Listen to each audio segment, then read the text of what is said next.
बड़ी खबर हम आपको बता दें कि हल्दियों का रास्ता व्यापार मंडल क्षेत्र की समस्याओं पर नजर दौड़ाई जाए तो पूरे दिन में ऐसा कोई समय नहीं जब हर वक्त ट्रैफिक जाम ना रहता हो।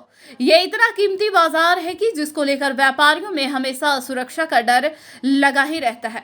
शौचालयों की तो महती आवश्यकता है। इस संबंध में प्रशासन की सुविधाओं को अपनी प्राथमिकता में शामिल ही नहीं करना है। तुरंत प्रभाव से सुविधाओं का समुचित रखरखाव के साथ शीघ्र निर्माण करना भी चाहिए। हल्दियों का रास्ता व्यापार मंडल के अध्यक्ष सुरेंद्र बज्जी ने व्यापारियों की मुख्य समस्याओं के बारे में क्या कहा। मैं सुरेंद्र बज, महामंत्री जयपुर व्यापार महासंघ, अध्यक्ष हल्दियों का रास्ता व्यापार मंडल एवं प्रदेश महामंत्री कैट। आपके क्षेत्र की समस्या व्यापारियों को लेकर के? देखिए, जयपुर में चाहे हल्दियों का रास्ता हो या अन्य रास्ते हों, एक सबसे बड़ी समस्या महिलाओं के लिए सुविधाओं की आ रही है और इस संबंध में हमेशा निगम द्वारा आश्वासन भी दिया जाता रहा है। हमने उनको जगह भी बताई हुई है और उस पर काम भी चालू है, लेकिन गत 6 महीने से काम चालू है, अभी तक वो सुविधाएं प्रारंभ नहीं हुई हैं। तो इन चीज़ों पर निगम को तत्परता से ध्यान देना चाहिए और इनको जल्दी से जल्दी इनका निर्माण करके जनता को समर्पित करना चाहिए। और किसी विशेष प्रकार की आपके क्षेत्र में या परकोटे के अंदर या आपके जो मेन निकलते हैं बाज़ार में, जोहरी बाज़ार के जो मेन जो आपका रास्ता है, तो इस तरह की आप समस्याओं से अवगत कराएंगे तो पता चलेगा। और दूसरा व्यापारी को और क्या तकलीफ़ आती है। आर्थिक स्थिति बिगड़ गई आपके कोरोना के बाद, वो उसमें कितना सुधार है, थोड़ा आप परिचय करवाएं। देखिए, 16 फरवरी को 5 दिन पहले जयपुर व्यापार महासंघ की मीटिंग हुई थी राजस्थान चैम्बर भवन में। उसमें जयपुर के नवनियुक्त डीआईजी यातायात डॉक्टर रामेश्वर सिंह जी भी आए थे और नॉर्थ के डीसीपी श्री प्रेस देशमुख जी भी उसमें मौजूद थे। उस समय व्यापारियों ने सबसे बड़ी समस्या जो चिंता जताई थी, वो चिंता जताई थी कि 4 दीवारी परकोटे के अंदर ई रिक्शा की भरमार के कारण यातायात अवरुद्ध हो जाता है। जो प्रमुख बाजार हैं उनके हर चौराहे पर आप देखेंगे तो ई रिक्शा की भरमार रहती है। हमारा सुझाव है कि जो 28,000 ई रिक्शा पंजीकृत हैं, इनको जोन वाइज डिवाइड कर दिया जाए, जिससे कि पूरे जयपुर के नागरिकों को इस सुविधा का लाभ भी मिले और जो ई रिक्शा धारक हैं उनको पर्याप्त रोजगार भी मिले। इस समय क्या हो रहा है कि वो 4 दीवारी के बाज़ारों में ही घूमते रहते हैं और वहाँ पर उनको पूरा यात्री भार नहीं मिलने के कारण वो बीच में सड़क के बीच में खड़े होकर के और यात्री भार को लेने की कोशिश करते हैं। इससे पूरा मार्ग अवरुद्ध हो जाता है और यातायात काफ़ी कम गति से चलता है। इस संबंध में हमारा ये भी सुझाव है कि जो ऑटो रिक्शा जयपुर में चल रहे हैं, ये बिगर मीटर के चल रहे हैं, इनको सख्ती के साथ मीटर की पाबंदी की जाए। अगर इनमें मीटर की दरों में कोई परिवर्तन करना हो तो ऑटो रिक्शा एसोसिएशन के साथ ट्रांसपोर्ट विभाग को बैठ करके बातचीत करनी चाहिए, लेकिन मीटर के साथ चलने पर पाबंदी करनी चाहिए। तीसरा हमारा ये भी सुझाव है कि बड़ी चौपड़ पर पार्किंग का भार बहुत ज़्यादा रहता है और बड़ी चौपड़ मेट्रो प्रशासन के पास, बड़ी चौपड़ का जो मेट्रो स्टेशन है उसके पास रामगंज की तरफ बहुत बड़ी जगह उपलब्ध है भूमिगत। वहाँ पर भूमिगत पार्किंग यदि बना दी जाए तो वहाँ पर 400 से 500 कारें खड़ी हो सकती है और उससे पार्किंग का दबाव बहुत कम होगा और मेट्रो का जो यात्री भार है वो भी उससे बढ़ेगा, क्योंकि नागरिक अपनी गाड़ी वहाँ खड़ी करके और मेट्रो का उपयोग ज़्यादा से ज़्यादा करेंगे। इस समय जयपुर में व्यापारियों के सामने एक बहुत बड़ी समस्या ये भी आ रही है कि नगर निगम द्वारा यूडी टैक्स की वसूली का काम एक प्राइवेट एजेंसी को दे दिया है और प्राइवेट एजेंसी बिना किसी कानून की जानकारी के यात्रियों को नोटिस भेजे जा रही है। 2008 से लेकर के आज तक के नोटिस भेजे जा रहे हैं।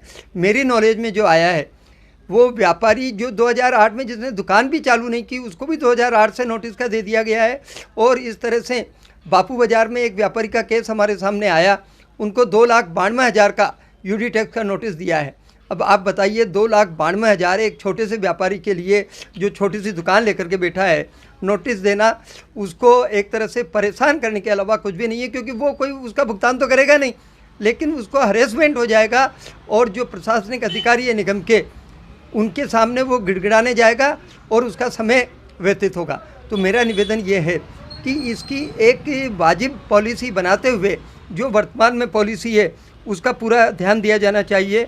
इस समय साइनेज बोर्ड पर भी निगम नोटिस दे रहा है, जबकि व्यापारियों को एक जो उनकी दुकान की सीमा है, जो जिसकी 9 फीट की दुकान है, 9 बाई 3 का वो बोर्ड लगाता है, तो उस पर तो किसी तरह का साइनेज बोर्ड का वो शुल्क होना ही नहीं चाहिए। उससे यदि कोई लगाता है तो उसकी कोई वाजिब रेटें निर्धारित हो तो व्यापारी देने को तैयार है। तो इस तरह से जयपुर के अंदर एक सबसे बड़ी चीज़ यह है कि जयपुर के ट्रैफिक को सुचारू रूप से यातायात को किया जाए, जिससे जयपुर के नागरिक जयपुर के परकोटे के बाज़ारों के साथ साथ अन्य बाज़ारों में भी पूरी परचेजिंग का लाभ सुगमतापूर्वक उठा सकें। कोरोना की महामारी के बाद आपके व्यापारियों की क्या स्थिति रही है व्यापार को लेकर? देखिए, कोरोना की महामारी से अब मैं समझता हूँ कि व्यापार पूरी तरह से मुक्त हो चुका है और व्यापारी अब पूरे जूम पर है व्यापार। लेकिन अगर इसमें जो ई कंपनियां हैं, ई कॉमर्स कंपनियां, जो बड़ी कंपनियां हैं, उन पर भी केंद्र सरकार को एक नीति बनानी चाहिए। देखिए, इस समय एक बहुत बड़ी समस्या चार दीवारी के बाज़ारों में ये आ रही है कि यातायात विभाग द्वारा जो बाज़ारों के कट हैं उनको बंद कर दिया गया है, डिवाइडरों को बंद कर दिया गया है। और इस कारण से एक उदाहरण मैं आपको देता हूँ, जहाँ किशनपोल बाज़ार में 3 कट हैं, चांदपोल बाज़ार में 4 जगह कट हैं, जोरी बाज़ार में सिर्फ सहानेरी गेट के बाद 1 कट है, और फिर उसको अगर घीवालों के रास्ते, मोती सिंह भूमियों के रास्ते या लालजी इधर गोपाल जी के रास्ते जाना होता है तो उसे बड़ी चौपड़ से घूम के जाना पड़ेगा। तो मेरा निवेदन ये है कि जब रेंग रेंग करके यातायात चल रहा है तो पूरे जयपुर के बाज़ारों में जो कटों की डिवाइडर को बंद किया हुआ है, इन पर एक दोबारा यातायात विभाग को एक मंथन करना चाहिए और यातायात भार को कम करने के लिए कटों को उचित रूप से खोला भी जाना चाहिए, जिससे कि अनावश्यक पेट्रोल की बर्बादी भी नहीं हो और नागरिकों का टाइम भी बर्बाद ना हो और वो सुविधा से अपनी परचेजिंग के लिए घूम सकें।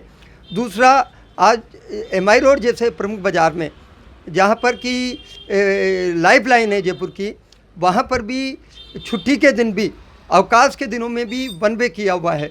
तो हमारा निवेदन ये है, कम से कम अवकाश के दिनों में वहाँ पर वन वे को बंद करते हुए नागरिकों को 2 वे का लाभ मिलना चाहिए। आर्थिक स्थिति को मजबूत करने के लिए आप व्यापारियों की कोई योजना है क्या? निश्चित रूप से आपने बहुत अच्छा प्रश्न किया है।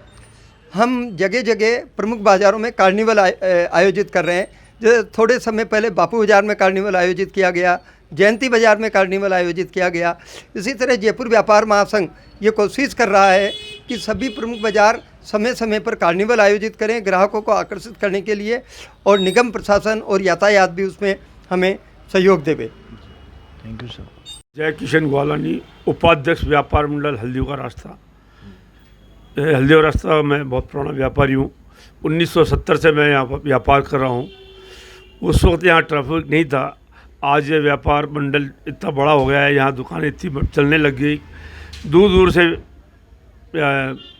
नागरिक यहाँ परचेजिंग करने आते हैं, वैशाली नगर से, सांगनेर से, दौसा से, मकराना से। यहाँ जो है बाज़ार में इतनी गाड़ियाँ और इतने ज़मीन पे बैठ के ठेले लग के व्यापार करने वाले लग गए हैं, जिससे पब्लिक को, आम पब्लिक को आने जाने में बहुत असुविधा होती है। कोई भी महिला, यहाँ सारा व्यापार महिलाओं का है। लेडीज़ आइटम मिलते हैं, साड़ियाँ, सूट, सलवार सूट, रेडीमेड कपड़ों, ज्वेलरी का व्यवसाय है। यहाँ जो भी महिला या नागरिक आता है उसको आने में बड़ी असुविधा होती है। बैटरी रिक्शाओं से इतना ट्रैफिक जाम हो जाता है, यहाँ लोडिंग रिक्शाएँ आ जाती है, जिससे किसी को भी आने जाने तकलीफ होती है। लोग कपड़े फट जाते हैं, आधा घंटा वेट करते हैं। जो एक बार आता है दोबारा कहता है हम इस तरह कैसे आवें। मैंने पहले भी अपने थाने से निवेदन किया था, नगर निगम से निवेदन किया था, कई बार मीटिंगें कर चुके हैं कि हमारे बाज़ार का ट्रैफिक सुचारू व्यवस्था किया जाए, यातायात को सुचारू रूप से व्यापार किया जाए। यहाँ के रहने वाले नागरिक भी परेशान हैं। कई बार थाने में, नगर निगम में, प्रशासन से अनुरोध कह चुके हैं कि यहाँ के ट्रैफिक को सुचारू रूप से किया जाए। पर यहाँ हर तरीके की असुविधा होती है। ठेले वाले बैठे रहते हैं और आने जाने में बहुत तकलीफ़ होती है। यहाँ अपने उसकी शौचालय की भी सुविधा नहीं है। लेडीज़ शौचालय बनना चाहिए, यातायात को सुचारू रूप से करना चाहिए। ये बैटरी रिक्शा और लोडिंग रिक्शा जो आते हैं, इनका एक टाइम निर्धारित किया जाए। इस रास्ते में 4 व्हीलर को और लोडिंग गाड़ियों को सुबह 12 बजे बाद एंट्री नहीं मिलनी चाहिए। उसके बाद शाम को 7 बजे बाद एंट्री मिलनी चाहिए। 11 से लेकर शाम को 7 बजे तक लोडिंग और ई बैटरी रिक्शाओं को पाबंदी होनी चाहिए, जो लोडिंग सामान लेकर चलते हैं। इससे व्यापार भी बढ़ेगा, नागरिकों को सुविधा मिलेगी, व्यवसाय बढ़ेगा। ज़मीन पे बैठने वालों को हटाया जाए, ठेले परमानेंट लगे नहीं उनको हटाया जाए। मुख्यतः हम देखते हैं कि ठीक है कि सर्दी गर्मी, अब बारिश भी आती है, तो उस समय आपके व्यापारियों में क्या लगता है बारिश के समय? मौसम तो ठीक रहता है, पर यहाँ पर है आगे कीचड़ हो जाता है और गटर लाइनें जाम रहती है, जिससे आदमी को आने जाने में दिक्कत आती है। पानी 1-1 फुट बढ़ जाता है।